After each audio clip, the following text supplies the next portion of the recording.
Hello YouTube viewers, welcome to my channel Science to Technology. In today's show, Camera Tuesday, we're going to talk about TASCAM FR AV2.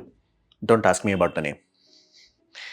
So this puppy is a 2-channel field recorder. Basically the idea is that you're going to carry this will be battery powered, and you can record your ambience, you can record your FX sounds, or you can do a news gathering, video, audio recording, things of that nature. Now, at this point in time, 32-bit audio has become the standard, industry standard. And if you do not know what does that mean, if 32-bit float has been implemented properly, you do not have to worry about gain setting or levels ever again.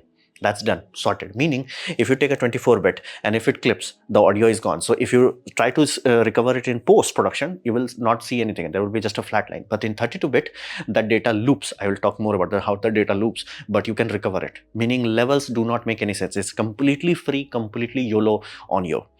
So it is a very standard thing now. More and more things are doing it.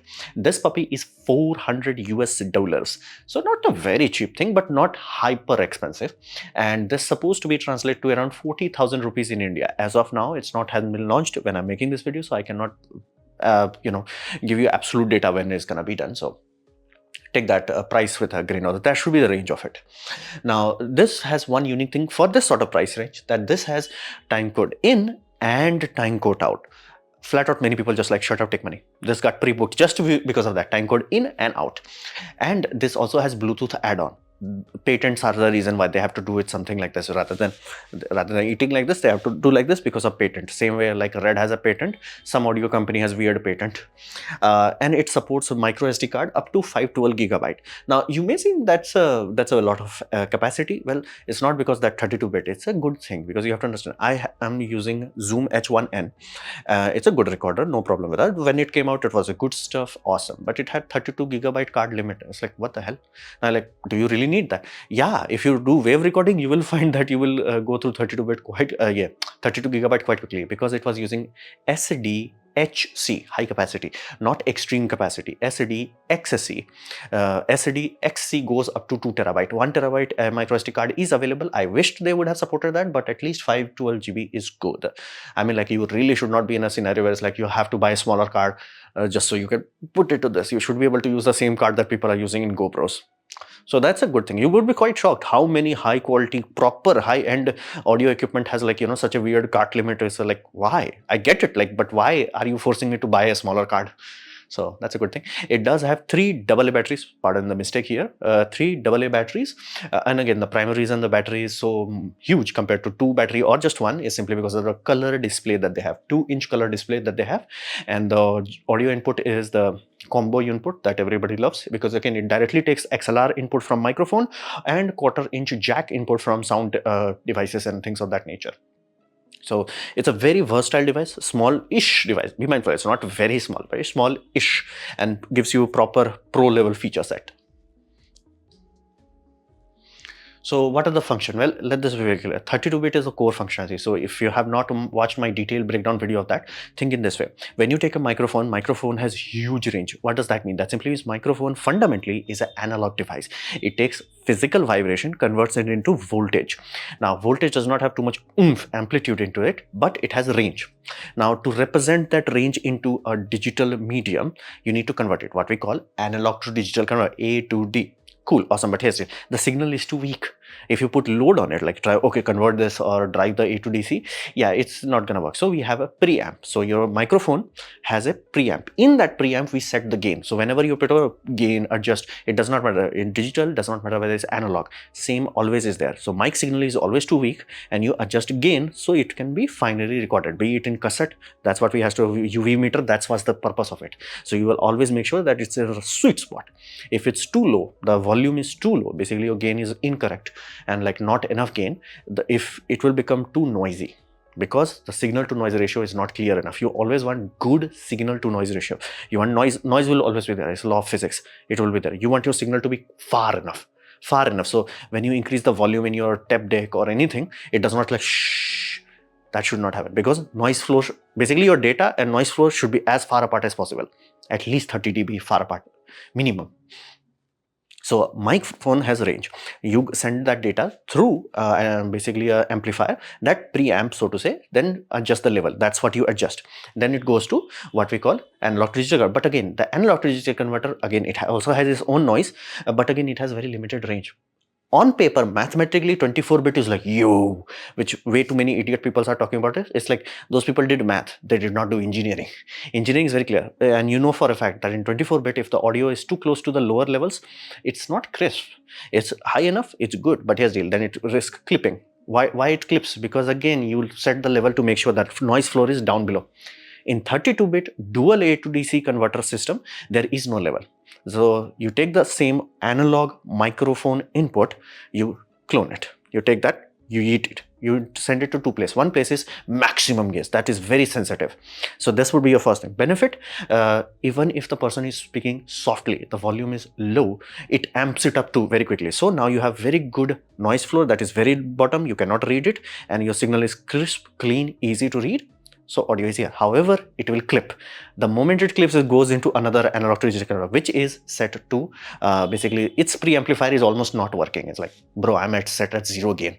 So even if you're screaming, it's like, the audio signal is directly going to the analog to digital converter. Now it's like properly digitizing it. And you combine both of them, make into a large data set, and then you float it. Floating simply means instead of going from, let's say, 0 to 1800, you go from minus 900 to 0 to plus 900. Float simply means that you are adding a negative value there. So 32-bit float, it gives you a negative. Why do we want that? So you can play the goddamn audio file. Because if you directly scale it, right, 32-bit, scale it to 24-bit, pitch mindful. It's a very common thing. That's how your Bluetooth headset also works. It will be lost in the background noise. So you need basically a way to play ahead to play it properly. Digital files. So negative symbol is the 0 level where you're coding. So negative is matched to the 0 dB playback. So what about all the data that is above that? It has a negative symbol. It is non-negotiable. Computer does not treat it. And when you scale it down in post-processing, that negative symbol is removed. So it's like, oh, where was their data? Data was always there. Data was exactly in the same bit data was there. It's just had a negative symbol. They removed the negative symbol. Look at the data. So that's the whole point of floating. That's why we do not have one linear thing, because again, if you add that linear thing, it will be unplayable. It will require very dedicated algorithms to play it. If you float it, it's like, hey, enjoy. We can play, basically you are floating it precisely where you need to. So no level, no clipping. If you have two analog to digital converter, you do not touch about it. There is nothing. All you are getting in terms of quality is directly what is the quality of the circuitry here. Again, be mindful, the same thing can be done in $500, same thing can be done in $50,000. There is one microphone from Rode that does this with 4 analog to digital converter. Now it's like, why?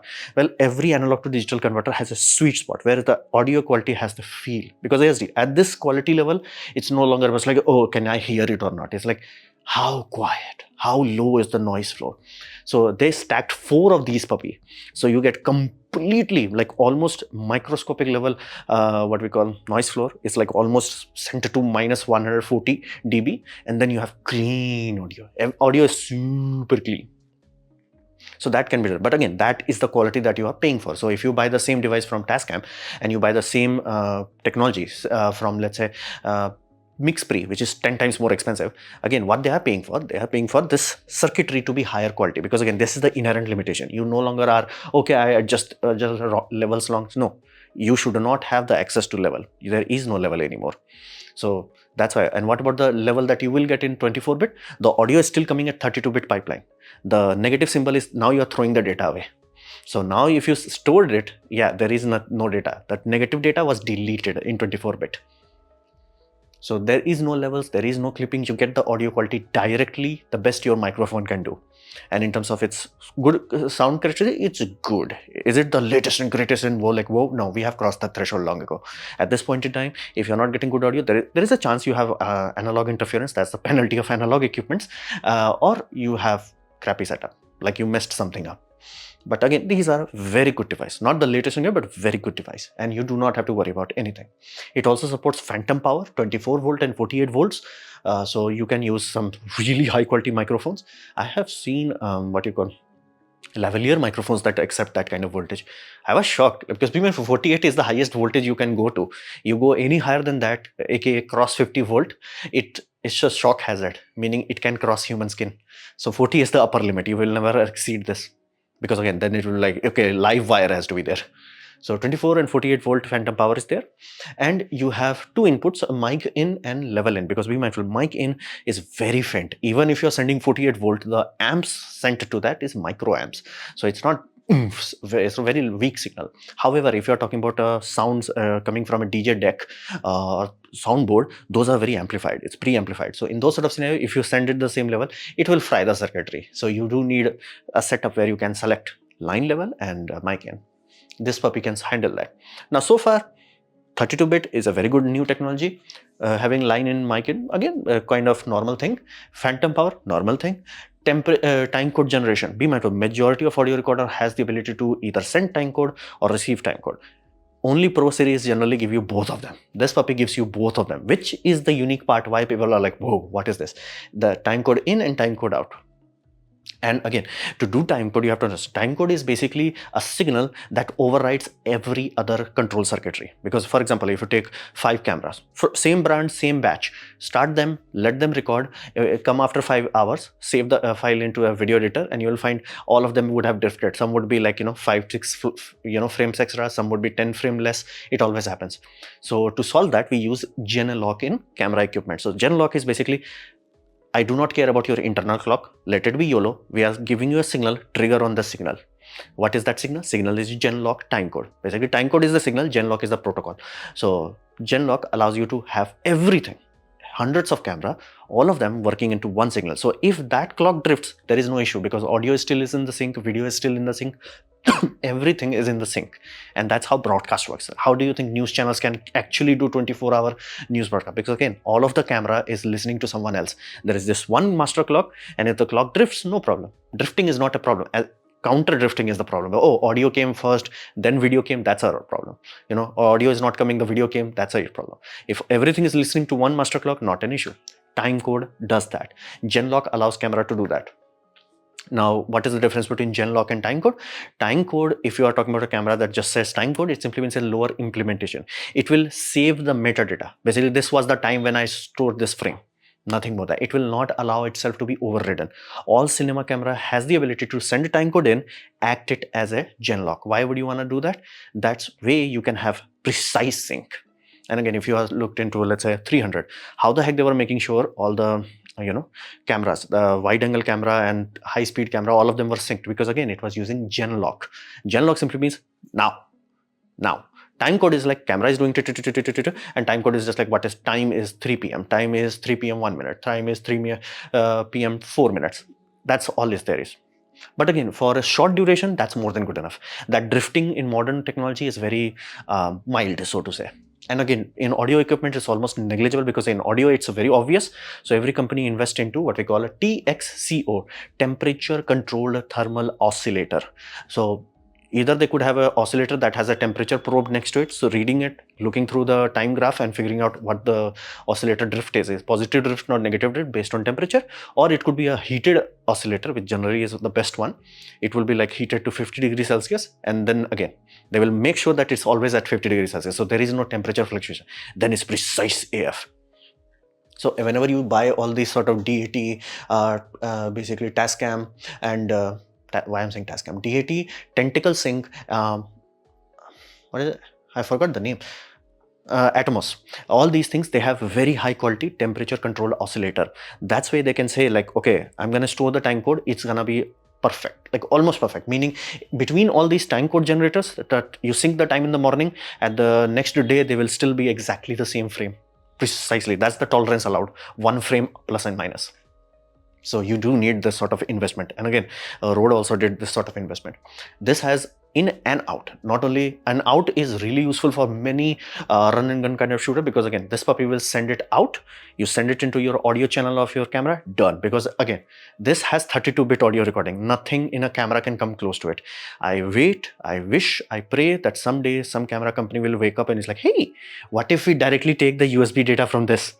But again, that is not there. Only one company has reached 32-bit float, that is Panasonic, but they still do not take it from externally. Once we can directly absorb 32-bit from USB audio streams, problem solved, but we are not there yet. So you save the time code and you can record done. You can send the audio clip to audio editor, you can send the video to video editor. Both of them will be synced afterwards without any issue. Again, for a small duration, like not for like 8 to 9 hour long footage, then you might have some drift.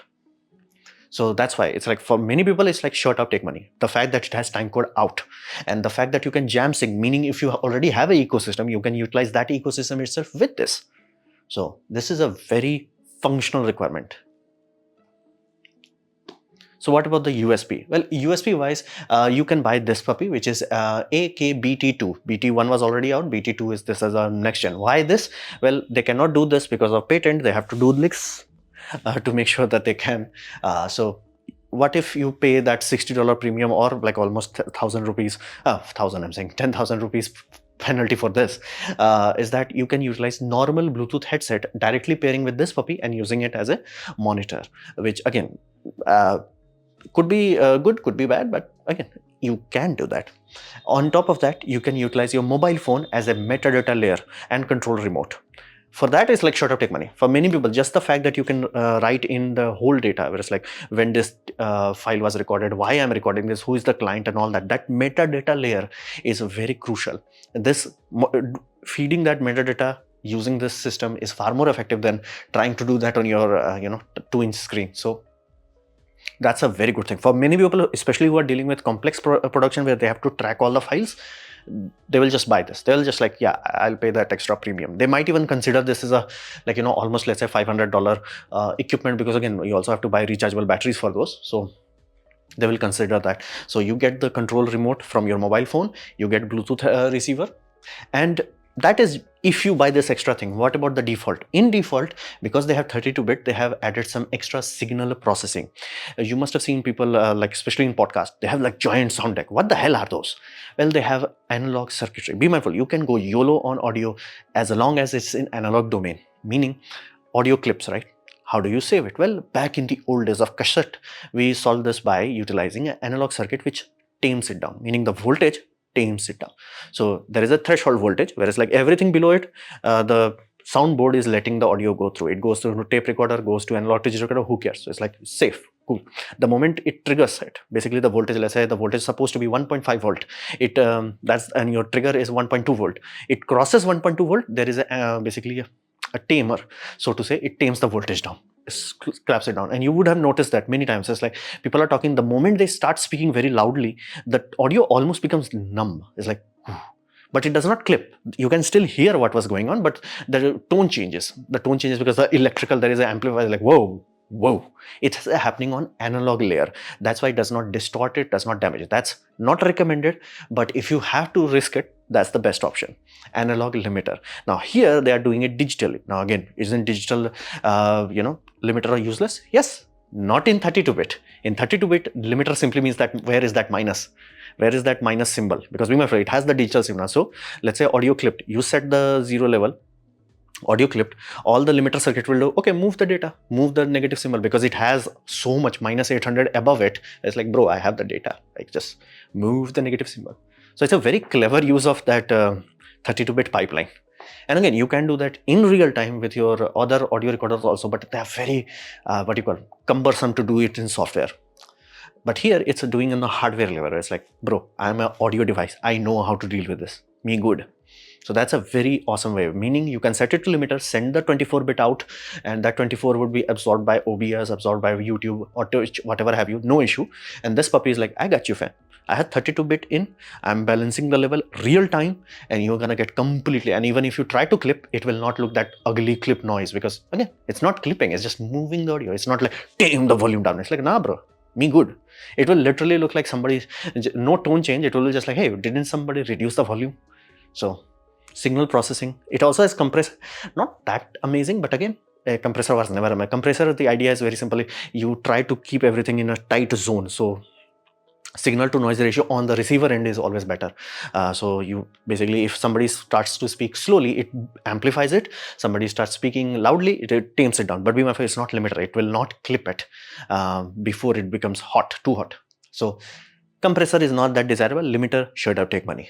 Doing it or before it goes to 24-bit, sure to take money. So that's a very good system, that 24-bit limiter.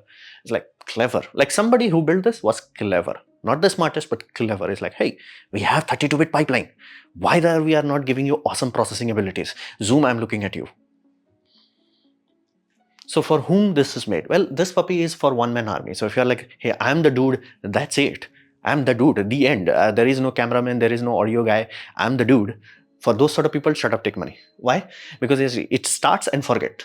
That's the only thing you have to do. You have to make sure that mics is connected, time codes are connected, everything is connected, and you start it properly. Done. You do not have to worry about anything else. It's done, everything else, because 32-bit means there is no level to set, and timecode simply means easy syncing. So you do not have to worry too much about it. And Bluetooth, again, that's an add-on, but you can add it on and you will get easy monitoring, so wireless headphones, which people will prefer, and timecode sync with Atomos wireless timecode sync. So if you already have that sort of ecosystem, shut up, do it. So, and this the sort of equipment has the luxury of amplifying your microphones. Microphones are one of those things that are like almost black magic. So their price would be like $100, $1,000, $50,000. You want to give yourself heart attack? Look into the price of microphones used by radio DJs and Joe Rogan. You're gonna have a very hard time.